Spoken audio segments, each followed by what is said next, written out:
Au dîner de mariage de ma sœur, elle m'a introduite comme juste une infirmière. Papa a ri, maman a souri narquoisement. Le père du marié m'a fixé, « Attendez, vous êtes bien celle qui… » Ces mots suivants ont glacé toute l'assemblée. Ceci est ma demi-sœur, juste une infirmière. Ma sœur l'a dit de la manière dont on présenterait une tache sur une nappe. Quelque chose à reconnaître avant que tout le monde ne l'ignore poliment. 120 invités au Country Club d'Oakmont. Des flûtes de champagne en l'air. Mon père a ri le premier. Pas un rire nerveux. Un vrai, de ceux qui vous disent qu'il était d'accord. Je me tenais là dans ma robe à 35 €, au milieu de femmes portant du Valentino, et j'ai fait ce que j'ai fait toute ma vie. J'ai ravalé ma peine. Mais ce que ma sœur ignorait, ce que personne à cette table n'ignorait, c'était que l'homme assis à la table d'honneur, le père du marié, l'homme qui signait les chèques pour tout ce mariage, je lui avais tenu le cœur battant à main nue sur l'autoroute il y a 3 ans. Et il était sur le point de se souvenir. Je m'appelle Sylvie Nair. J'ai 29 ans. Je suis infirmière en traumatologie. Et voici l'histoire de la façon dont le moment le plus cruel de ma sœur est devenu sa plus grosse erreur. Maintenant, laissez-moi vous ramener 3 semaines avant le mariage, le jour où l'invitation de Victoire est arrivée dans ma boîte aux lettres. L'invitation est arrivée un mardi, coincée entre une facture d'électricité et un catalogue auquel je ne me suis jamais abonné. Du papier crème de chez Crane et compagnie, gaufré avec un monogramme estampé en or. V&J, Victoire et Julien. J'ai passé mon pouce sur les lettres en relief. Mes mains sentaient encore la chlorhexidine de mon service de nuit. Ils avaient mal orthographié mon nom, Shelly. Personne dans ma famille n'a jamais pris la peine de faire la différence. Il n'y avait pas de E+1. J'ai posé l'invitation sur le comptoir de ma cuisine à côté d'une pile de journaux d'infirmières en traumatologie et je l'ai fixé comme on fixe une assignation à comparaître. Parce que c'était ça, pas une invitation, une convocation. Victoire ne voulait pas de moi à son mariage. Elle voulait que je sois là pour faire acte de présence. Grandir dans la maison de mon père était un exercice pour devenir un meuble.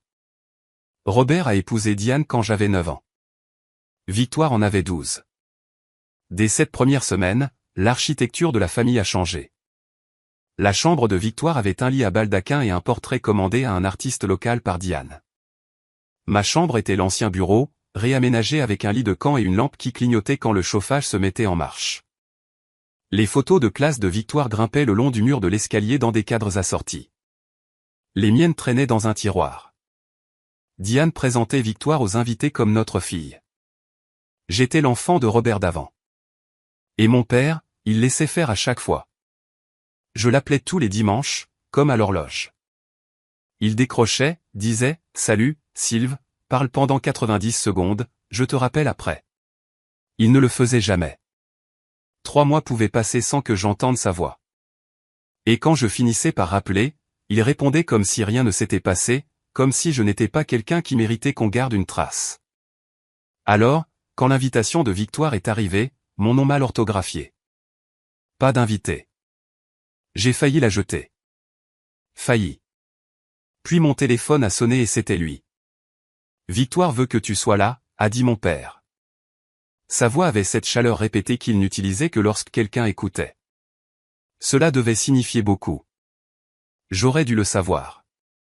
Quand mon père appelle, ce n'est jamais pour moi. C'est toujours pour ce dont Victoire a besoin.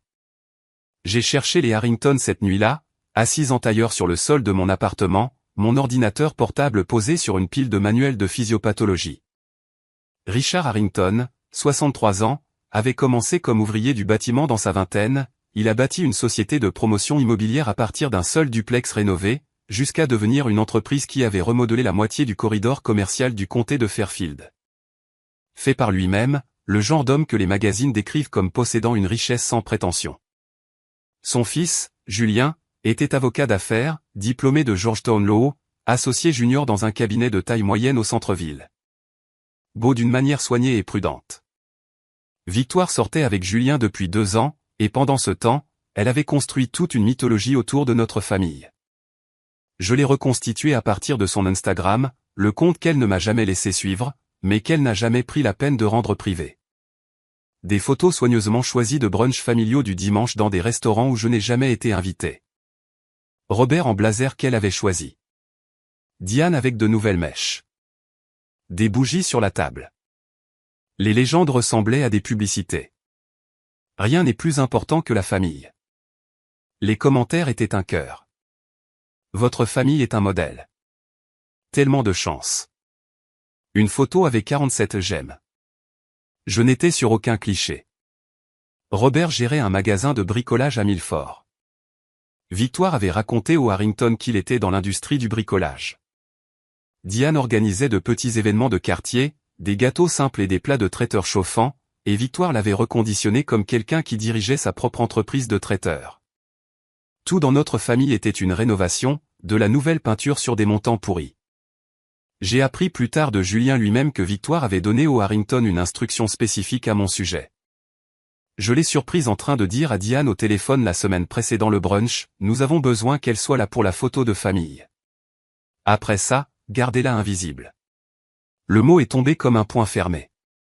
Invisible. C'était toujours la consigne. Le truc avec le fait d'être invisible à la maison, c'est qu'on apprend à devenir essentiel ailleurs. Mon service au centre régional Saint-Luc commençait à 7h et ne se terminait qu'une fois le tableau clair, ce qui signifiait généralement 19h plus tard. Cette semaine-là en particulier, la semaine précédant le brunch pré-mariage de Victoire, j'ai travaillé 4 journées de 12 heures consécutives, 3 arrêts cardio-respiratoires, un traumatisme pédiatrique auquel je pense encore quand le service devient silencieux. Un homme de 60 ans dont le cœur s'est arrêté dans la salle d'attente. J'avais mes mains sur sa poitrine avant que le chariot d'urgence n'arrive, et il est sorti 5 jours plus tard en portant des fleurs pour sa femme. Personne à Saint-Luc ne se souciait de qui épousait ma demi-sœur.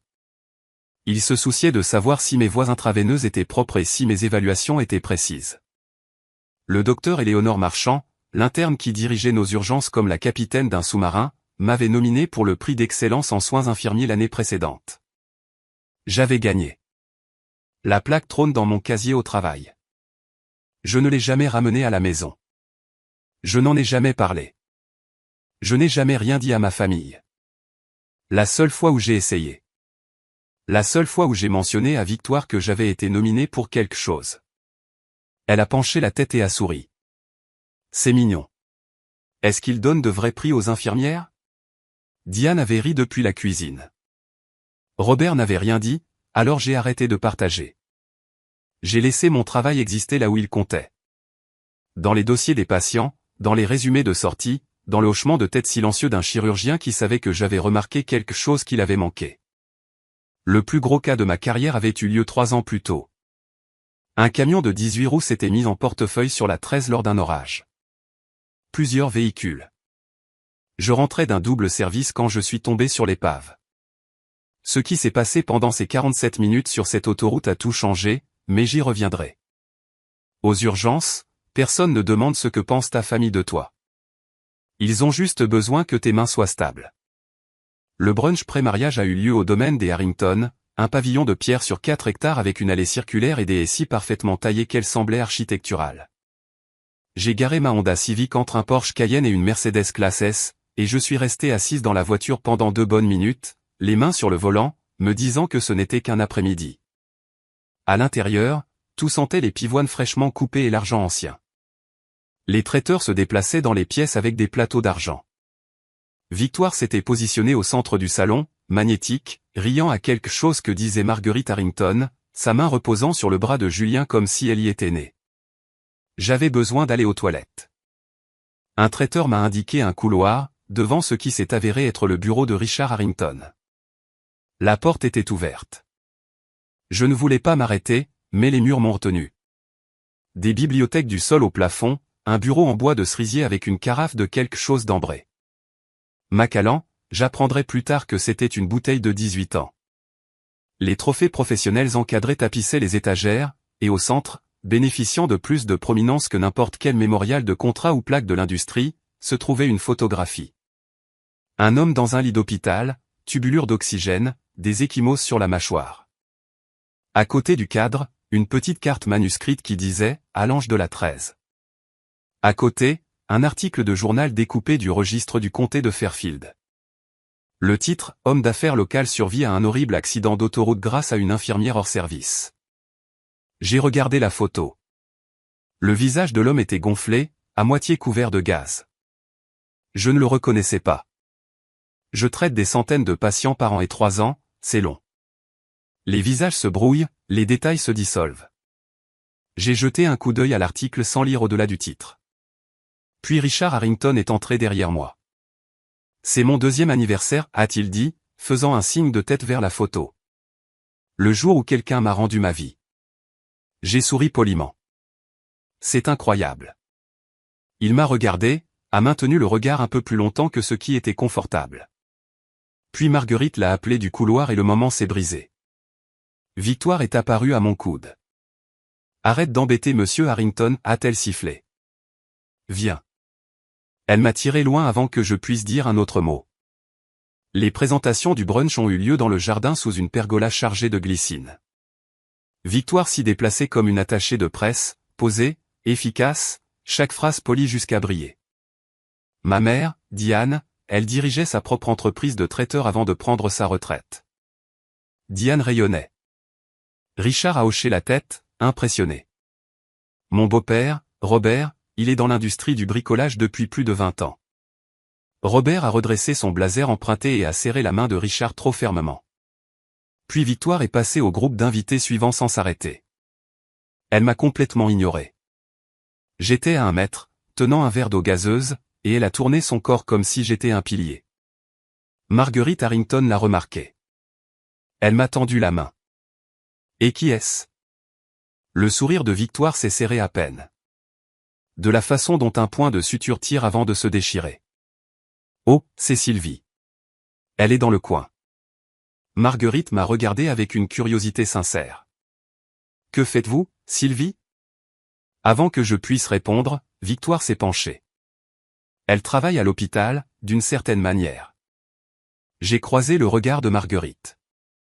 Je suis infirmière diplômée au service des urgences du Centre régional Saint-Luc. Les sourcils de Marguerite se sont levés. Ah, ça doit être incroyablement exigeant. La main de Victoire s'est posée sur le bras de Marguerite, la redirigeant comme un gouvernail. Ça l'est. Au fait, Marguerite, je voulais vous montrer les maquettes florales pour les centres de table. Le fleuriste a fait quelque chose d'absolument magnifique avec les roses David Austin. Et c'est ainsi que je me suis retrouvé derrière elle à nouveau. En retournant dans la maison, Victoire s'est mise à marcher à côté de Diane et à chuchoter quelque chose que je n'ai attrapé qu'en fragments. Mais une phrase a été entendue entièrement. Elle parle déjà trop. Occupe-toi d'elle. Diane m'a jeté un coup d'œil par-dessus son épaule. A souri. Le genre de sourire qui n'en est pas un.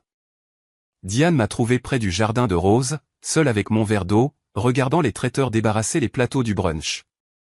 Elle s'est approchée comme elle le faisait toujours, doucement, comme une porte qui se ferme si doucement que vous ne remarquez pas que vous avez été enfermé dehors. Chérie, a-t-elle dit en touchant mon bras. On peut parler une seconde? Elle m'a guidé vers un banc en pierre à l'extrémité du jardin, loin des autres invités. Les guirlandes lumineuses n'avaient pas encore été allumées. C'était le genre de coin où l'on met les choses qu'on veut cacher. Victoire est sous tellement de pression, a dit Diane, sa voix dégoulinant d'une sympathie fabriquée. Ce mariage est tout pour elle. Tu comprends ça, n'est-ce pas? Que me demandes-tu de faire, Diane? Elle a cligné des yeux, recalibrant. Juste être solidaire. Être discrète. Ne pas faire en sorte que ça tourne autour de toi. J'avais déjà entendu ce scénario à Thanksgiving quand Victoire a annoncé ses fiançailles et qu'on m'a dit de ne pas éclipser le moment en mentionnant ma nomination pour l'excellence en soins infirmiers. Au 60e anniversaire de Robert, quand Diane a suggéré que je fasse une apparition rapide pour que le photographe puisse avoir juste la famille proche. À ma propre remise de diplôme universitaire où Robert est arrivé en retard, a regardé son téléphone pendant la cérémonie et est parti avant que je ne traverse la scène parce que Diane avait une migraine. J'étais toujours la chose à gérer, la variable à contrôler. Je comprends, Diane, dis-je, et je le pensais. Chaque mot.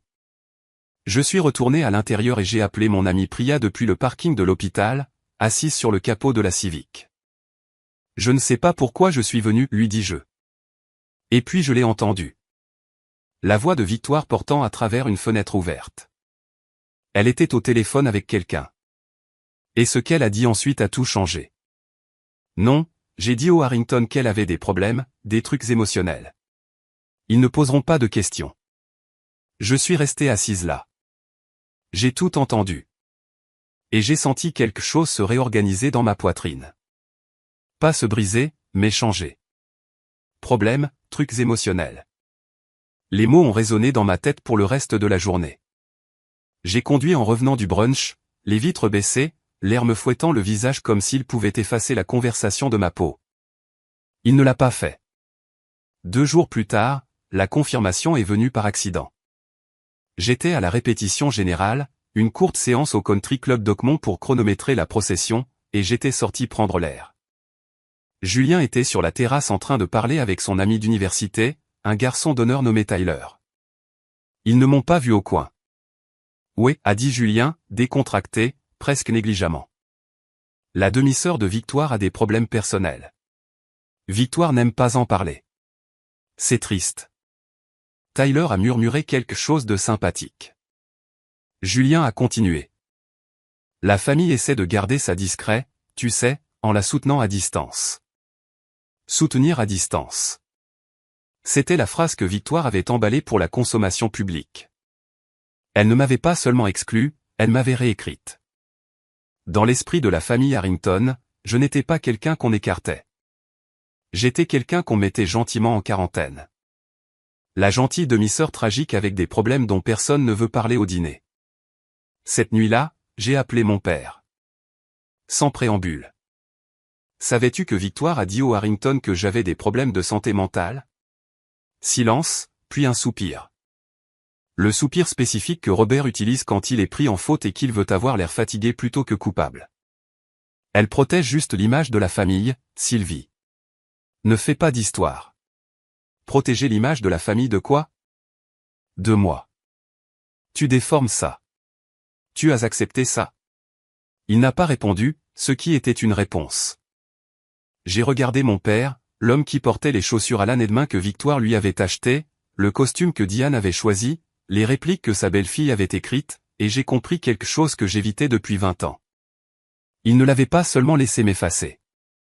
Il avait aidé. Le dîner de répétition était le vendredi suivant.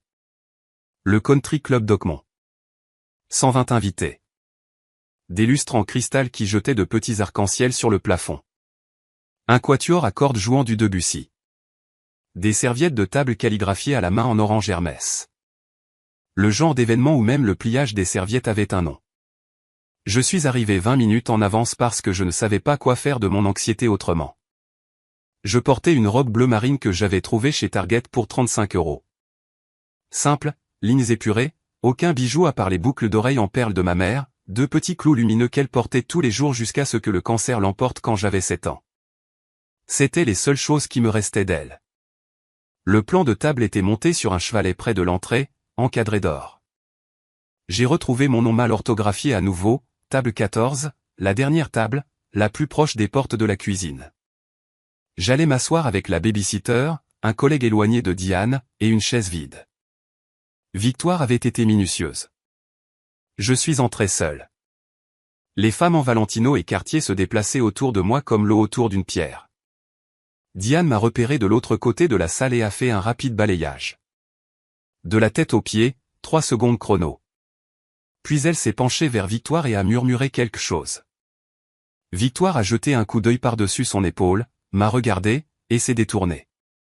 J'ai lu sur ses lèvres. 2 mots, elle va bien. Signifiant, elle est assez quelconque pour ne pas causer de problème. Je me suis assise à la table 14, et déplié ma serviette, regardé le menu. Cabillaud et bar, crème brûlée rôtie. Chaque plat coûtait probablement plus que ce que je gagnais en 3 quarts de travail. Victoire est montée sur scène 20 minutes plus tard, micro à la main, incrusté de cristaux, loué pour l'occasion. La salle s'est tue, puis elle a commencé les présentations. Je savais ce qui allait arriver. Ce que je ne savais pas, c'était qui regardait. Victoire a commencé par Diane. Ma mère, la femme qui m'a tout appris sur la grâce et la résilience. La salle a applaudi. Diane s'est pressé la main sur la poitrine comme si elle venait d'être couronnée. Puis Robert, mon beau-père, Robert, l'homme qui m'a donné une vraie famille. Les yeux de Robert sont devenus vitreux. Il a levé son verre. La salle a suivi. Puis ces demoiselles d'honneur, sa colocataire d'université, son patron au cabinet d'organisation de mariage. Chaque présentation était un petit couronnement, poli, chaleureux, conçu pour impressionner les Harrington assis à la table d'honneur. Et puis elle s'est tournée vers la table 14. Et voici, elle a marqué une pause. La pause était répétée. Je le savais parce que je connaissais Victoire, et elle ne laissait jamais un silence sans scénario. Ceci est ma demi-sœur, Sylvie. Encore une pause, un hochement de tête, un petit sourire performatif. Juste une infirmière, a-t-elle dit. Juste de la manière dont on dirait seulement, comme une excuse pour quelque chose qui n'a pas pu être évité. Puis, rapidement, mon père a ri. Un vrai rire franc, celui qu'on donne quand une blague tombe exactement juste. Diane a souri en coin, un coin de sa bouche se soulevant de satisfaction, comme si une case avait été cochée. Quelques invités ont ri avec elle, non par cruauté, mais par réflexe. Quand la mariée rit, la salle suit. 120 personnes m'ont regardé pendant 3 secondes. Puis la conversation a repris et j'ai redissous dans le papier peint. Je me suis assise les mains croisées sous la table, les doigts pressés si fort dans mes paumes que je trouverais des marques en 2001 plus tard. Je n'ai pas pleuré. Je ne me suis pas levé. Je ne suis pas parti. Mais j'ai remarqué quelque chose à la table d'honneur. Une personne ne riait pas. Richard Harrington. Il me fixait. Son verre de champagne était intact. Il s'est penché vers Marguerite et a dit quelque chose que je n'ai pas pu entendre. Puis il s'est tourné vers Julien, et j'ai vu ses lèvres former 5 mots. Cette fille, je l'ai déjà vue. Le toast de Victoire est arrivé 30 minutes plus tard. Elle tenait le micro en cristal comme un sceptre, éclairé par derrière par les lustres, sa silhouette découpée sur un mur de rose blanche. Je veux raconter une histoire de famille, a-t-elle dit, souriant à la salle. En grandissant, ma petite demi-sœur a toujours voulu aider les gens. Elle mettait des bandages aux chiens. Elle faisait des poches de glace pour les genoux écorchés. Rire poli. Je suppose qu'elle a finalement trouvé sa place. La salle a gloussé. Robert a levé son verre. Diane a touché sa clavicule et a souri les yeux fermés comme si elle savourait de la musique. Je me suis assise à la table 14 avec mes mains serrées autour d'un verre d'eau. La babysitter à côté de moi, une étudiante de première année nommée Grace, m'a regardé de côté avec l'expression que les gens portent quand ils savent qu'ils sont témoins de quelque chose de laid et qu'ils ne veulent pas s'impliquer. Après le toast, une femme du côté de Victoire s'est approchée de ma table. Blonde, la quarantaine, bague cocktail à 3 doigts. Alors, vous êtes la demi-sœur. Que faites-vous? Je vide des bassins de lit, a-t-elle ri de sa propre blague avant que je puisse répondre. Je l'ai regardée. Entre autres choses, mardi dernier, j'ai assisté à une thoracotomie d'urgence. Nous avons ouvert la poitrine d'un homme dans la salle de traumatologie et réparé un ventricule lacéré. Il a survécu. Le sourire de la femme s'est effondré.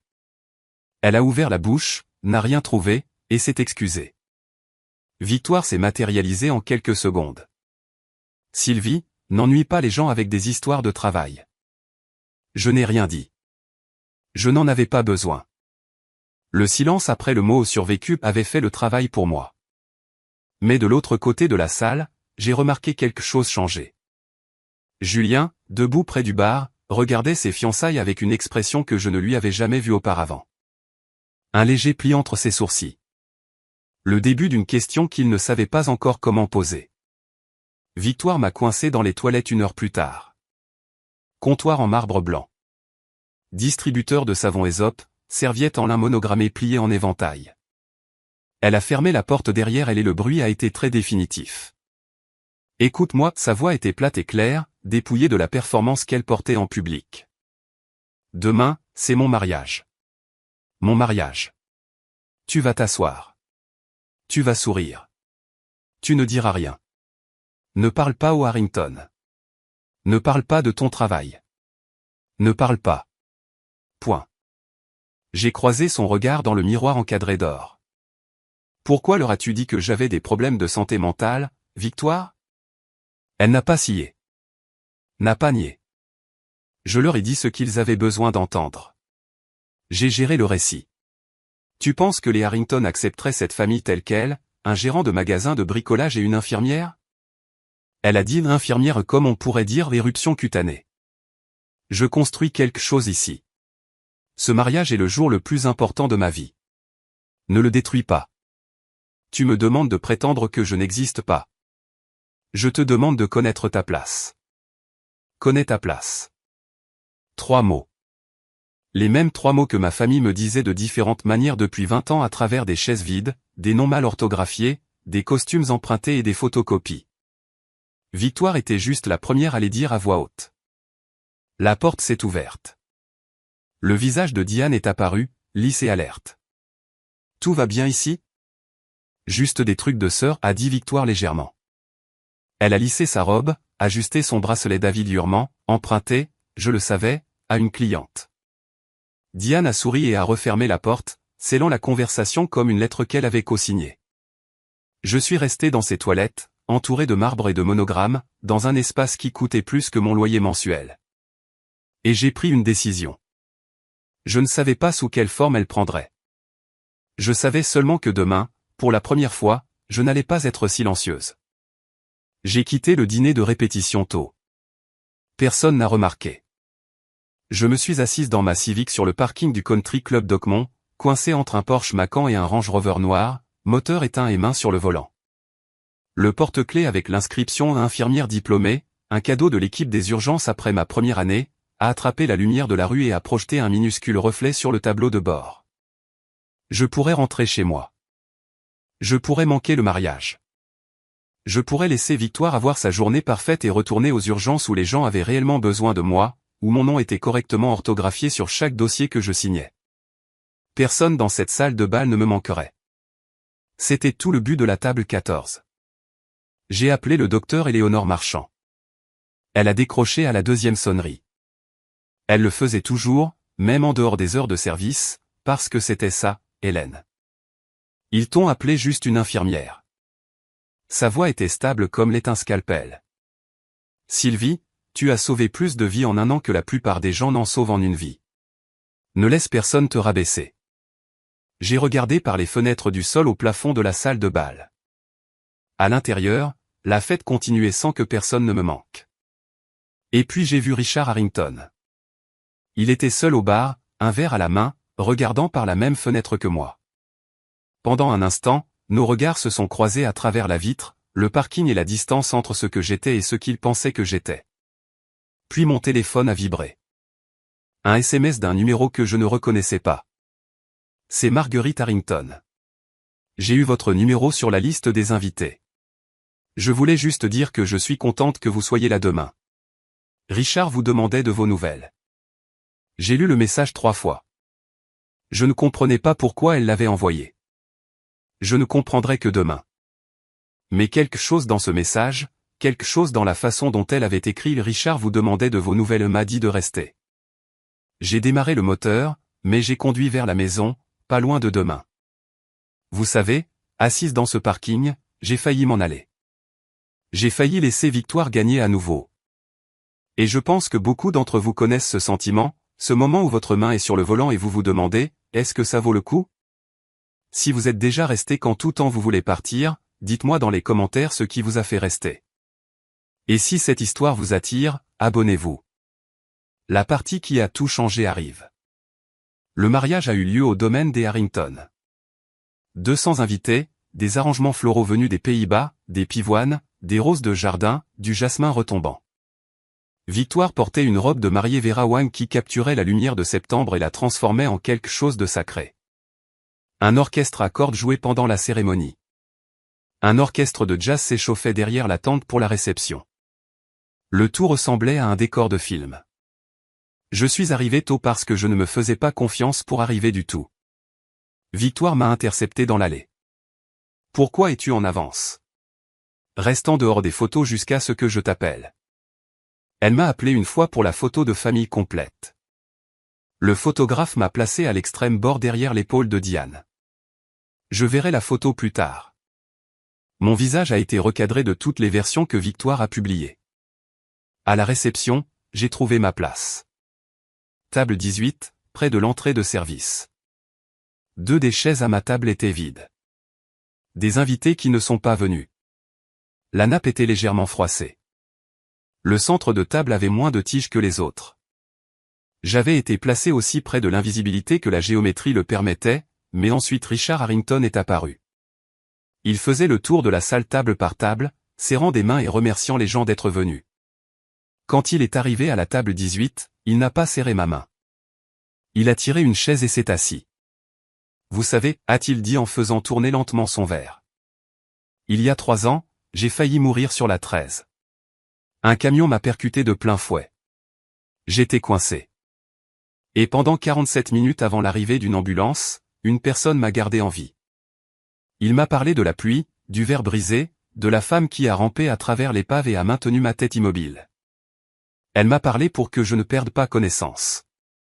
Le ambulancier a dit que si elle n'avait pas été là, je serais dans une boîte. Pas à ce mariage. Mon cœur battait la chamade, mais je n'avais toujours pas fait le lien. 3 ans, des centaines de patients, les visages se brouillent. Il m'a regardé.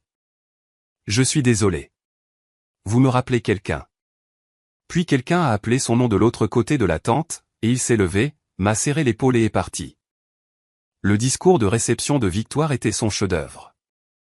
Elle s'est tenue au centre de la piste de danse, un micro sans fil à la main, l'autre main pressée contre son cœur, et elle a remercié chaque personne qui lui avait fait sentir qu'elle comptait. Diane, mon roc, ma boussole, ma première meilleure amie.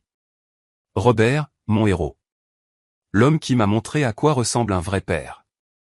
Ses demoiselles d'honneur, sa colocataire d'université, son patron, les garçons d'honneur de Julien, les Harrington, ma nouvelle famille, les gens que j'attendais toute ma vie de rencontrer. Elle a remercié le fleuriste, le traiteur, le quatuor à cordes. Elle a remercié le coordinateur du lieu par son nom et prénom. Elle n'a pas dit mon nom, pas une seule fois, même en passant. 200 personnes ont applaudi. Diane a hoché la tête avec la satisfaction de quelqu'un qui regarde un plan s'exécuter sans faute. Robert a levé son verre. Personne n'a remarqué l'omission parce qu'on ne peut remarquer l'absence de quelqu'un que si on savait qu'il était censé être là. Je me suis assise à la table 18 avec 2 chaises vides et un centre de table qui se fanait déjà. Et j'ai écouté ma sœur remercier chaque personne dans son orbite sauf moi. Julien s'est penché vers Victoire après. Tu n'as pas mentionné Sylvie. Victoire lui a touché la joue. Elle préfère ça. Crois-moi. Je suis allé aux toilettes, j'ai verrouillé la cabine, je me suis regardé dans le miroir, les boucles d'oreilles de ma mère attrapant la lumière de la coiffeuse, mes yeux secs, mon visage complètement immobile. J'ai touché les boucles d'oreilles. Maman aurait appelé mon nom. Maman aurait appelé au début. La porte s'est ouverte. Marguerite Harrington est entrée. Elle m'a vu. Elle n'a pas fait semblant de ne pas l'avoir fait. J'ai remarqué que vous n'avez pas été mentionné, a-t-elle dit calmement. Ça va? J'y suis habitué. Marguerite a maintenu mon regard. Personne ne devrait y être habitué. J'ai trouvé mon père sur la terrasse, appuyé contre la balustrade en pierre avec un verre de Macallan 25 versé du bar privé des Harrington, payé avec l'argent des Harrington, contenu dans le cristal des Harrington. Papa, il s'est retourné. Il y a eu un éclair de quelque chose dans ses yeux. Reconnaissance peut-être, ou le léger malaise d'un homme qui sait qu'il va se faire poser une question à laquelle il ne peut pas échapper. Elle n'a pas dit mon nom devant 200 personnes. Robert a expiré par le nez. Sylvie, ne fais pas ça ce soir. C'est le jour de Victoire. Quand est-ce que c'est mon jour, papa? Quand est-ce que ça a été mon jour? Tu dramatises. C'est exactement ce que Victoire dit à propos de l'île s'est arrêtée. À propos de quoi? Qu'elle est instable. Qu'elle a des problèmes. Tu leur as dit ça aussi, n'est-ce pas? Il a regardé ailleurs, vers le jardin. Vers les guirlandes lumineuses enroulées autour des buis, vers tout ce qui n'était pas moi. C'était sa réponse. C'était toujours sa réponse.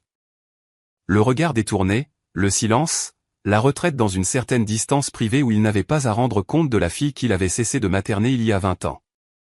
J'ai fini, dis-je. Il a tressailli. Pas fini avec ce mariage. Fini d'attendre que tu me vois. Je me suis retourné et je suis retourné vers la salle de bal. Il n'a pas appelé après moi. Il n'a pas suivi. Il est resté sur la terrasse dans son costume emprunté, buvant du scotch emprunté, et m'a laissé partir comme il m'avait laissé partir chaque jour depuis qu'il avait épousé Diane. La plus grande douleur n'était pas d'être effacé par ma sœur. C'était de regarder mon père choisir de l'aider à le faire. J'ai poussé les portes du bal et je me suis arrêté. Richard Harrington était seul au bar, regardant son téléphone. Sur l'écran, je pouvais le voir de là où j'étais, il y avait un article de journal. Vieux, jauni, et il le fixait avec le genre de concentration qui précède la reconnaissance. Il a levé les yeux, m'a regardé, a posé son téléphone et a commencé à marcher vers moi. Il s'est arrêté à moins d'un mètre devant moi, son téléphone toujours à la main, l'écran encore allumé. Je pouvais voir le titre de l'article sous un angle. Homme d'affaires local survit à un horrible accident d'autoroute. Le même article qui était encadré dans son bureau. Excusez-moi. Sa voix était prudente, contrôlée, la façon dont quelqu'un parle quand il tient quelque chose de fragile. Puis-je vous poser une question? Où travailliez-vous il y a 3 ans? Au centre régional Saint-Luc, dis-je. J'y travaille toujours. Les urgences. Ce n'était pas une question. Oui.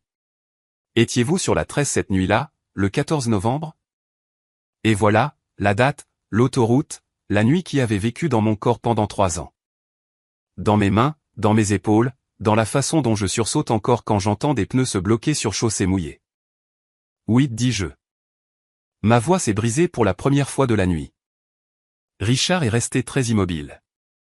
Ses yeux se sont lentement remplis comme l'eau monte dans un bassin.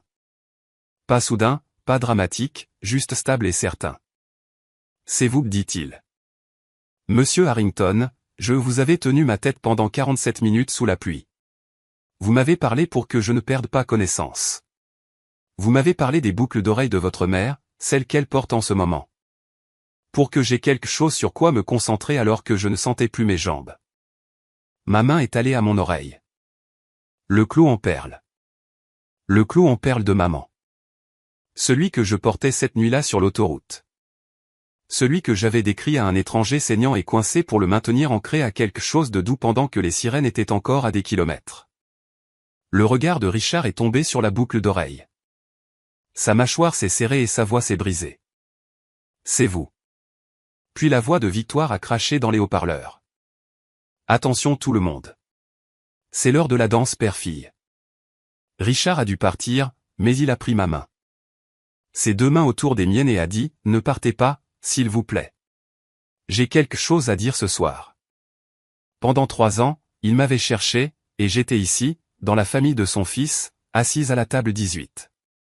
La danse père-fille s'est déroulée sous un dé de guirlandes lumineuses. Victoire et Robert ont dansé sur What a Wonderful World, et la salle est devenue silencieuse. Victoire a posé sa tête sur l'épaule de Robert et a souri pour le photographe. C'était une belle image. C'était toujours une belle image avec Victoire. Je me tenais près du bord de la tente et j'ai vu Richard disparaître par une porte latérale. Il a été absent pendant 12 minutes. J'ai compté. Ce que j'ai appris plus tard, ce que Richard m'a dit lui-même, c'est ceci. Il a marché jusqu'au bout du jardin, a sorti son téléphone et a appelé le centre médical régional Saint-Luc. L'opérateur de nuit l'a mis en relation avec les urgences. Le docteur Éléonore Marchand était de garde. Je cherche les dossiers d'une infirmière en traumatologie nommée Sylvie Nair, a dit Richard. Elle était impliquée dans un accident de plusieurs véhicules sur la 13 le 14 novembre, il y a 3 ans. Le patient était Richard Harrington. Il y a eu une pause. Puis la voix d'Hélène, stable comme toujours. Sylvie était l'infirmière principale sur les lieux cette nuit-là. Elle vous a stabilisé pendant 47 minutes avant l'arrivée des secours. Elle a reçu une mention officielle de l'hôpital. Monsieur Harrington, honnêtement, elle vous a sauvé la vie. Pouvez-vous m'envoyer la lettre de félicitations par email? Je peux vous l'envoyer tout de suite. 3 minutes plus tard, le téléphone de Richard a vibré. L'email est arrivé du bureau de l'infirmière en chef de Saint-Luc. 6 juin, une lettre de félicitations formelle signée par le chef de la chirurgie et le directeur de l'hôpital. Elle décrivait l'incident avec un langage clinique précis. Sylvie Nair, IRM, BSN, a fait preuve d'un calme extraordinaire dans des conditions extrêmes, stabilisant un patient grièvement blessé avec un traumatisme présumé de la colonne cervicale en utilisant une stabilisation manuelle en ligne pendant 47 minutes par mauvais temps. Richard l'a lu 2 fois, a fermé l'email, a appelé Marguerite. J'ai besoin du micro après les toasts, a-t-il dit. J'ai une annonce. Marguerite a marqué une pause. Quel genre d'annonce? Le genre que cette famille a besoin d'entendre. Je suis retourné à la table 18. La piste de danse était pleine maintenant. Victoire rayonnait, tournoyant avec Julien, puis avec Robert, puis avec un garçon d'honneur. La salle orbitait autour d'elle. Diane photographiait tout, organisant la soirée en temps réel. Je me suis assise seule avec les chaises vides et le centre de table qui s'amincissait et mon reflet dans la lame d'un couteau à dîner. Les boucles d'oreilles en perles me regardaient en retour, 2 petits points de lumière dans toute cette obscurité. Puis Marguerite Harrington s'est assise à côté de moi. Elle ne s'est pas annoncée, n'a pas fait de scène. Elle a simplement tiré la chaise à côté de la mienne, la pire table de la salle, a posé sa pochette sur la nappe, et s'est installée comme si elle avait choisi ce siège exprès. Son châle Loro Piana drapé sur le dossier de la chaise, discret, coûteux, silencieux de la manière dont la vraie richesse est silencieuse. Nous sommes restés assis en silence un moment. Puis elle a parlé. Richard m'a parlé de l'autoroute. Je l'ai regardé. Il se souvient de plus que ce à quoi je m'attendais. Il se souvient de tout. Il parle de cette infirmière tous les ans à Thanksgiving. Tous les ans. Elle a joint ses mains. Vous avez sauvé la personne la plus importante de ma vie et vous n'êtes jamais venu vous présenter. Je ne l'ai pas fait pour la reconnaissance, Madame Harrington. Je l'ai fait parce que j'étais là et que je savais quoi faire. Je sais, a-t-elle dit. C'est exactement pour ça que vous le méritez. Une pause. Le groupe de jazz est passé à quelque chose de plus lent. Qu'est-ce qu'il va faire, ai-je demandé. Marguerite m'a regardé avec une expression que je n'avais pas vue diriger vers moi depuis très longtemps. Quelque chose de proche de la protection maternelle. Ce qu'il aurait dû faire s'il vous avait trouvé plus tôt. Elle s'est penchée et a couvert ma main avec la sienne. Et je l'ai laissé faire parce que pour la première fois de la soirée, quelqu'un était assis avec moi qui voulait être là. Marguerite Harrington, une femme qui possède plus que ce que la plupart des gens verront jamais, a choisi de s'asseoir à ma table vide. Et à ce moment-là, j'ai compris quelque chose.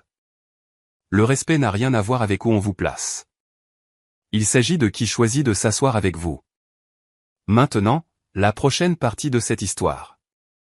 J'ai encore des frissons en la racontant. Si vous voulez entendre ce que Richard a dit à cette salle pleine de gens, assurez-vous d'être abonné et continuez à regarder. Les toasts se sont terminés. Le groupe de jazz a baissé ses instruments. Le maître de cérémonie s'est avancé, a ajusté son micro-cravate et a souri. Mesdames et messieurs, le père du marié aimerait dire quelques mots. Applaudissements. 200 chaises ont bougé alors que les gens se tournaient vers la scène. Richard Harrington est entré dans la lumière, ressemblant à un homme qui attendait ce moment exact depuis 3 ans. Victoire, debout près de la table à gâteaux, rayonnait. Elle a ajusté une mèche de cheveux et s'est penchée vers Julien. C'était la partie de la soirée qu'elle avait chorégraphiée. Le patriarche Harrington louant sa nouvelle belle-fille, l'accueillant dans la famille, scellant l'image. Richard a serré le micro et n'a pas souri. La plupart d'entre vous savent, a-t-il commencé, sa voix portant à travers la tente avec le poids de quelqu'un habitué à ce que les salles écoutent. Qu'il y a 3 ans, j'ai eu un grave accident. Un camion de 18 roues s'est mis en portefeuille sur la tresse pendant un orage. Il a percuté ma voiture de plein fouet. Ma portière était écrasée vers l'intérieur. Mes jambes étaient coincées. La colonne de direction était contre ma poitrine. La salle est devenue silencieuse. Même les traiteurs se sont arrêtés. Pendant 47 minutes, avant qu'une ambulance, avant qu'un secouriste, avant qu'un outil de secours ne puisse m'atteindre, une personne m'a gardé en vie. Une femme. Elle a rampé à travers l'épave, a maintenu ma tête et mon cou immobile pour que ma colonne vertébrale ne se sectionne pas, et m'a parlé pendant les 47 minutes les plus difficiles de ma vie. Il a marqué une pause, a regardé la salle. Victoire souriait toujours, mais son sourire s'était raidi. Elle n'était pas sûre de ce qui allait se passer. Je ne l'ai jamais trouvé. Les dossiers de l'hôpital ne divulgueraient pas son nom. Réglementation sur la vie privée. J'ai cherché. J'ai engagé des gens pour chercher. J'ai créé une fondation en son honneur. Pendant 3 ans, je l'ai appelé l'ange de la 13. Il a pris une respiration. Ce soir, je l'ai trouvé. La salle n'a pas respiré. Richard s'est tourné et a regardé directement la table 18. La femme qui m'a sauvé la vie, a dit Richard, est assise juste ici à la table 18. 200 têtes se sont tournées. 200 paires d'yeux se sont posés sur moi. La fille en robe marine à la pire table. Celle avec le centre de table qui se fane et 2 chaises vides. Son nom est Sylvie Hitner. Silence. Silence physique absolu. Du genre où l'on peut entendre la glace fondre dans les verres. La voix de Richard n'a pas vacillé. Il y a 20 minutes, la femme debout à côté de moi sur cette scène a présenté Sylvie comme juste une infirmière. Il s'est tourné lentement vers Victoire. Son sourire avait disparu. Son visage était devenu de la couleur des nappes. Laissez-moi vous dire ce que signifie juste une infirmière, a dit Richard, et sa voix est tombée dans quelque chose de bas et d'incassable. Cela signifie s'agenouiller dans du verre brisé sous la pluie à 23 heures. Cela signifie maintenir la tête d'un étranger immobile pendant 47 minutes pour que sa colonne cervicale ne se sectionne pas. Cela signifie parler des boucles d'oreilles en perles de votre mère, celles qu'elle porte en ce moment. Pour garder un homme mourant conscient quand il ne reste plus rien pour s'accrocher. Il a levé son téléphone. L'écran était tourné vers le public. L'email de Saint-Luc. La lettre de félicitations, le sceau de l'hôpital. Ceci vient du centre médical Saint-Luc. Une félicitation formelle signée par le chef de la chirurgie et le directeur de l'hôpital. Elle dit que Sylvie Hitner a fait preuve d'un calme extraordinaire dans des conditions extrêmes, qu'elle était seule responsable de ma stabilisation jusqu'à l'arrivée des ambulanciers. Quelqu'un à une table du milieu a commencé à applaudir, puis un autre, puis une vague s'élevant de l'arrière, balayant vers l'avant jusqu'à ce que presque toutes les personnes sous la tente se lèvent. Victoire se tenait figée sur la scène. Robert avait posé son verre et me regardait avec une expression que je ne lui avais jamais vue. Quelque chose entre la honte et l'admiration, comme s'il regardait un étranger qu'il aurait dû connaître. Julien s'est tourné vers Victoire. Sa voix était calme, mais dans le silence elle portait. Tu m'as dit qu'elle avait des problèmes de santé mentale. Tu m'as menti. L'ovation debout s'est transformée en un souffle retenu. Tous les yeux étaient rivés sur Victoire. Julien se tenait à 1 mètre d'elle, les bras le long du corps. As-tu dit à mes parents que Sylvie était mentalement instable? Les mains de Victoire ont frôlé son collier. Un geste nerveux que je reconnaissais depuis l'enfance. Celui qu'elle déployait quand un mensonge était sur le point de rencontrer la lumière du jour. Julien, ce n'est pas le moment. Réponds-moi. La tente était un tribunal. 200 témoins, aucune objection. Victoire a essayé de sourire. C'est sorti mal, trop large, trop vif. Le réflexe social d'une femme qui avait passé toute sa vie à jouer un rôle. J'essayais juste de garder les choses simples. Marguerite Harrington s'est levée de la table 18. Sa voix était calme, cultivée, et absolument dévastatrice. Simple. Tu as menti à notre famille sur la femme qui a sauvé la vie de mon mari. Tu as inventé une maladie mentale pour pouvoir la cacher au fond de la salle. Robert a fait un demi-pas en avant. Ne mettons pas ça hors de proportion. Richard l'a coupé sans élever la voix. Robert, avec tout le respect que je vous dois, votre fille a inventé une histoire sur la santé mentale de votre autre fille pour manipuler ma famille. Ce n'est pas un problème de proportion. C'est un problème de caractère.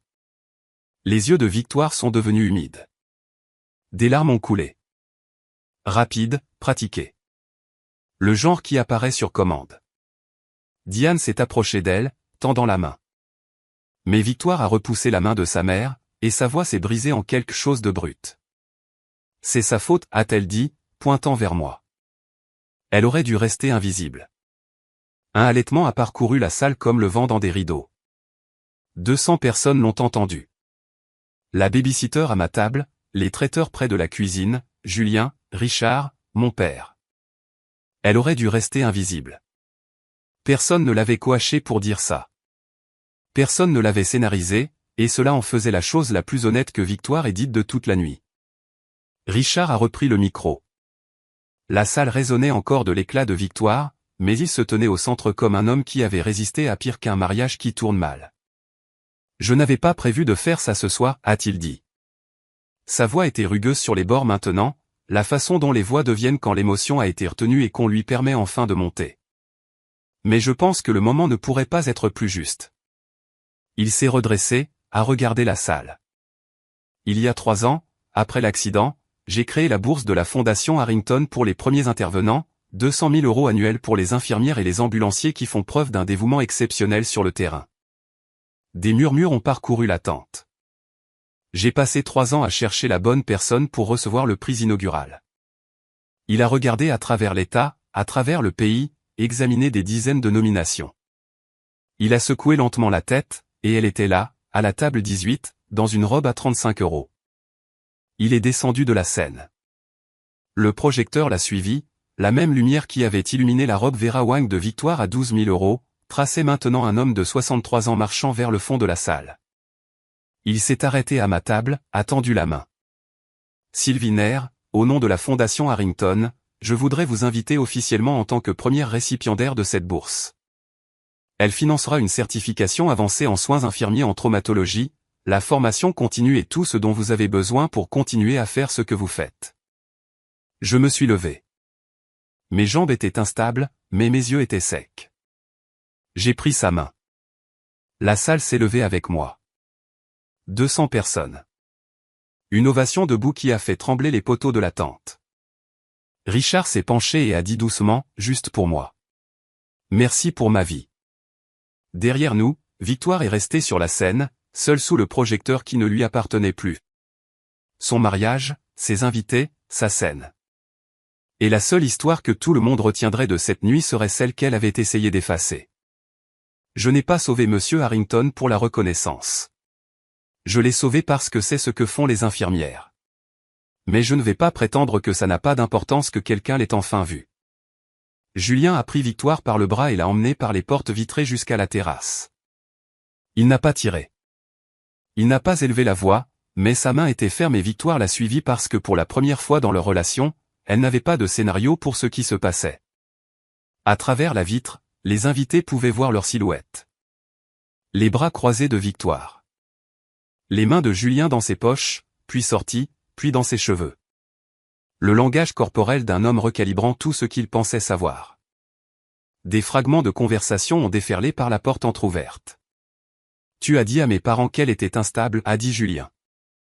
Tu m'as fait croire que la demi-sœur de ma propre femme était quelqu'un à plaindre. De quoi d'autre as-tu menti? Tout ce que j'ai fait, c'était pour nous, Julien. Pour notre image. Notre image? Je t'ai épousée parce que je pensais que tu étais gentille. Mon père a failli mourir et la personne qui l'a sauvée était assise au fond de notre mariage parce que tu l'as mise là. Elle n'est personne. Elle est la raison pour laquelle mon père m'a mené à l'hôtel aujourd'hui. Elle est quelqu'un. Silence. Puis la voix de Julien, plus basse maintenant, mais portant toujours. Voici ce qui va se passer. Tu vas t'excuser auprès de Sylvie. Pas plus tard. Ce soir, devant les gens qui ont regardé comment tu l'as humiliée. Et lundi matin, nous allons consulter un conseiller conjugal. Nous commençons la semaine prochaine. Tu ne peux pas être sérieux. Si je découvre que tu as menti sur autre chose, n'importe quoi, c'est fini. À travers la vitre, j'ai regardé la posture de Victoire changer. L'architecture confiante de sa colonne vertébrale s'est adoucie en quelque chose que je ne lui avais jamais vu. L'incertitude. Elle se tenait de l'autre côté du verre dans sa robe à 12 000 €. Et pour la première fois, l'armure ne tenait plus. Je ne suis pas allé chercher mon père. Il m'a trouvé. J'étais sur le balcon, à l'autre bout du domaine, loin du bruit, regardant le jardin où les guirlandes lumineuses faisaient de toute une promesse. L'air nocturne s'était refroidi, et je le sentais sur mes bras nus. Et ça ne me dérangeait pas parce qu'au moins c'était honnête. Sylvie. Je me suis retourné. Robert se tenait dans l'encadrement de la porte, son costume emprunté froissé, son visage ravagé. Il ressemblait à un homme qui venait de regarder quelque chose s'effondrer et réaliser qu'il se tenait dessus. Je ne savais pas, a-t-il dit. Pour l'autoroute? Pour Richard? Non, dis-je. Tu ne le savais pas. Parce que tu n'as jamais demandé. Tu n'as jamais demandé ce qui se passait au travail. Tu n'as jamais demandé si j'allais bien.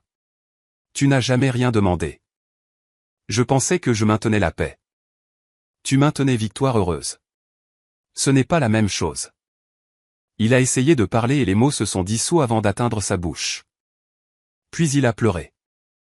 Mon père de 58 ans, debout sur le balcon d'un milliardaire dans un costume que sa belle-fille lui avait acheté, pleurant comme s'il venait de réaliser que la maison était déjà en feu quand il a cessé de vérifier les détecteurs de fumée. Je ne te déteste pas, papa. Je t'attends juste de me voir. Je me suis retourné et je suis retourné à l'intérieur. Il ne m'a pas appelé. Il n'a pas suivi. Il est resté sur la terrasse dans son costume emprunté, buvant du scotch emprunté, et m'a laissé partir de la même manière qu'il m'avait laissé partir tous les jours depuis qu'il avait épousé Diane. Je n'ai pas besoin de tes larmes, papa. J'ai besoin que tu te souviennes de cette sensation un mardi ordinaire quand Victoire te demandera de prétendre que je n'existe plus. Il a hoché la tête. J'ai repris le chemin du bal. Victoire est revenue dans la salle de bal 15 minutes plus tard. Son maquillage avait été retouché, mais ses yeux étaient rouges sous l'anticerne, et sa posture portait la raideur d'une femme qui venait de recevoir un ultimatum de l'homme qu'elle avait épousé 3 heures plus tôt. Julien marchait à ses côtés, sans la toucher. Présent, mais séparé. Elle a pris le micro, la 3e fois cette nuit. La première fois, elle avait présenté sa famille. La 2e fois, elle avait fait son toast. Cette fois, la salle savait ce qui allait arriver, et le silence était d'une autre espèce, attentif, judiciaire. Je dois des excuses à quelqu'un ce soir. Sa voix était mince. Elle a balayé la salle comme si elle cherchait une stratégie de sortie. Elle n'en a trouvé aucune. Sylvie, je n'aurais pas dû te présenter de la manière dont je l'ai fait. Je suis désolé. Elle s'est arrêtée. La salle attendait. Marguerite a parlé depuis sa chaise. Sa voix était polie, précise et implacable. Et les mensonges sur sa santé mentale. Le calme de Victoire s'est fissuré.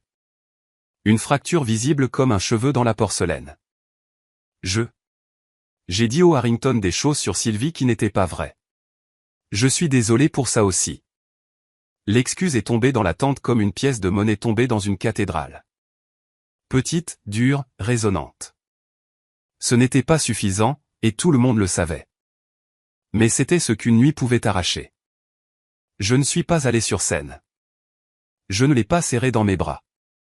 Je n'ai pas dit « je te pardonne ». Parce que le pardon n'est pas un réflexe. C'est une décision qui mérite du temps. J'ai croisé son regard à travers la salle et j'ai hoché la tête une fois. C'était tout. Julien s'est penché vers le micro. Sylvie, ma famille vous doit plus que des excuses, et nous avons l'intention de vous le montrer. Victoire se tenait à côté de son nouveau mari, entendant son propre mariage être réécrit en temps réel. Et pour la première fois de sa vie, elle n'avait aucun contrôle sur l'histoire. Elle s'est excusée avec le même micro qu'elle avait utilisé pour m'humilier. Je n'avais pas besoin de l'entendre dire qu'elle était désolée. J'avais besoin qu'elle s'entende le dire. La réception a continué parce que les mariages ont un élan même lorsque le sol tremble sous eux. Le groupe de jazz jouait, les invités dansaient, le gâteau a été coupé, mais l'énergie dans la salle avait changé. Pas aigre exactement, mais honnête. Les gens parlaient plus doucement. Les rires venaient par petites doses. Richard m'a trouvé dans le jardin, assise sur un banc en pierre près du magnolia où la cérémonie avait eu lieu des heures plus tôt. Les chaises avaient déjà été débarrassées. Le tapis de l'allée avait disparu. Il ne restait que de l'herbe et des lanternes maintenant. Il s'est assis à côté de moi et a fouillé dans sa veste. Je veux vous montrer quelque chose. De son portefeuille, cuir marron usé craquelé au pli. Il en a sorti un petit morceau de papier plissé. Il l'a déplié soigneusement, de la manière dont on manipule quelque chose qu'on a porté trop longtemps pour le traiter brutalement. C'était un relevé médical imprimé et en haut, dans une police dactylographiée, il y avait infirmière Nair. J'ai porté votre nom dans mon portefeuille tous les jours pendant 3 ans, a-t-il dit. Je ne connaissais pas votre visage. Je ne connaissais pas votre voix, mais je connaissais votre nom et je savais que j'étais en vie grâce à lui. J'ai regardé le papier, usé, doux au pli, l'encre pâlissante. Il ne l'avait pas seulement gardé. Il avait vécu avec. Quand cette femme a dit « juste une infirmière ce soir », va-t-il continuer, j'ai voulu me lever sur le champ. J'ai voulu renverser toute la salle, mais j'avais besoin d'être sûr d'abord. Pourquoi est-ce important pour vous? J'ai demandé. Après 3 ans, il m'a regardé avec la clarté absolue d'un homme à qui l'on a donné une seconde vie et qui a passé chaque jour à essayer de la mériter. Parce que personne ne réduit la personne qui m'a sauvé la vie à une simple blague. Il m'a tendu une carte de visite, Fondation Harrington, un numéro de téléphone, un nom. C'est réel. La bourse est réelle. Appelez ce numéro lundi. Et Sylvie, si jamais vous avez besoin de quoi que ce soit, n'importe quoi. J'ai pris la carte et j'ai tenu le morceau de papier usé avec mon nom dessus, et j'ai laissé 3 années de silence signifier quelque chose. Une semaine plus tard, la poussière s'est déposée en quelque chose de mesurable. La Fondation Harrington a appelé lundi matin, 9 heures précises. Une femme nommée Claire du bureau des subventions m'a expliqué les détails. 200 000 € destinés à une certification avancée en soins infirmiers en traumatologie via Johns Hopkins, plus des crédits de formation continue, plus une allocation pour les voyages de conférences. Les documents prendraient 2 semaines. L'annonce serait publiée sur le site web de la Fondation. Mon nom, correctement orthographié, serait listé comme première récipiendaire. J'ai signé les formulaires à la table de ma cuisine en tenue de travail avant un quart de 12 heures. Victoire et Julien ont commencé une thérapie de couple la même semaine. J'ai appris par Robert, qui avait soudainement développé la capacité de passer des appels téléphoniques, que les Harrington avaient mis des conditions à la maison qu'ils prévoyaient d'aider le couple à acheter. Pas de soutien financier avant que 6 mois de conseil ne soient terminés. Le cercle social de Victoire s'est contracté comme un point. Les amis des Harrington, les personnes qui comptaient vraiment dans le monde dans lequel Victoire essayait d'entrer, ont cessé de répondre à ses appels. Ses photos de mariage sur Instagram sont passées de 800 j'aime à peine une centaine. La section des commentaires, autrefois une parade d'émojis cœur, s'est tue. Robert m'a envoyé une lettre, pas un SMS, pas un email, une lettre manuscrite sur du papier ligné arraché d'un bloc-notes jaune, dans une écriture que je reconnaissais à peine parce que je ne l'avais jamais vue auparavant. Il a écrit sur le regret. Il a écrit sur les choses qu'il aurait dû dire à ma remise de diplôme, à ma cérémonie d'assermentation à l'école d'infirmière, à chaque table où il avait laissé quelqu'un d'autre raconter ma vie. Il a écrit qu'il était désolé. Je l'ai lu. Je l'ai plié. Je l'ai mise dans le tiroir de ma table de chevet. Je n'ai pas répondu. Pas parce que je le punissais. Parce que certaines excuses ont besoin de repos avant de savoir si elles sont des graines ou juste des mots. Diane n'a pas appelé, n'a pas envoyé de SMS. C'était Diane. Quand il n'y avait plus rien à gagner, elle a disparu, cohérente jusqu'à la fin. Les excuses de Victoire ne lui ont rien coûté cette nuit-là. Le vrai prix est venu après, lorsque les gens pour qui elle jouait ont cessé de regarder. Je suis retourné travailler le lundi après le mariage, et les urgences ne se souciaient de rien de ce qui s'était passé dans une tente pleine de champagne et de guirlandes lumineuses. Un ouvrier du bâtiment est arrivé avec une barre d'armature dans l'avant-bras. Un adolescent a fait une overdose dans la baie des ambulances. Une grand-mère a fait un arrêt cardiaque dans la chambre 4 et nous l'avons ramené. Le docteur Éléonore Marchand m'a rattrapé dans le couloir entre 2 traumatismes. Elle s'est appuyée contre le mur, les bras croisés et ses lunettes de lecture repoussées dans ses cheveux. Richard Harrington a rappelé l'hôpital ce matin, a-t-elle dit. Il voulait remercier personnellement le personnel infirmier. Il vous a spécifiquement mentionné. Elle a marqué une pause. Il a dit que vous étiez une héroïne. Je suis une infirmière, ai-je dit. C'est plus que suffisant. Hélène a souri. Le sourire rare et sans défense qu'elle réserve au moment qui compte. Oui, c'est le cas. Je n'ai pas raconté toute l'histoire à mes collègues. Je n'en ai pas parlé. De la même manière que je n'avais jamais parlé du prix d'excellence en soins infirmiers, de la thoracotomie réussie ou de l'un des centaines de moments qui ont fait de moi ce que je suis.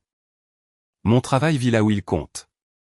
Dans les dossiers, dans les résultats, chez les patients qui sortent par les portes où ils ont été transportés. Mais quelque chose avait changé, pas dans le monde, en moi. J'ai touché les boucles d'oreilles de ma mère dans le miroir du vestiaire avant mon service.